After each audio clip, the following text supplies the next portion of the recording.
గుడిలో శటగోపురం తల మీద పెట్టడం వల్ల ఏమి ఫలితం వస్తుంది?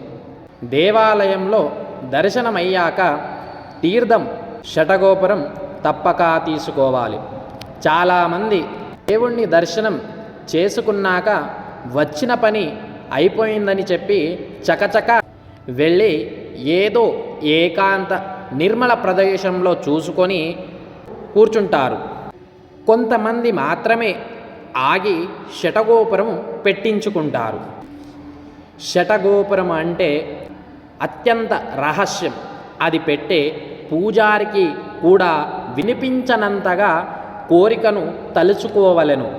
అంటే మీ కోరికే శటగోపురము.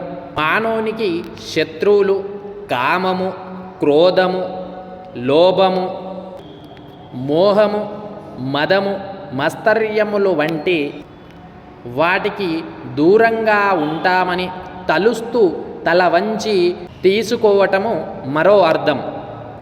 సహజంగా చిల్లర లేకపోవడం వల్ల శటగోపురము ఒక్కొక్కసారి పెట్టుకోకుండా ప్రక్కకు వచ్చేస్తాము. అలా చేయొద్దండి.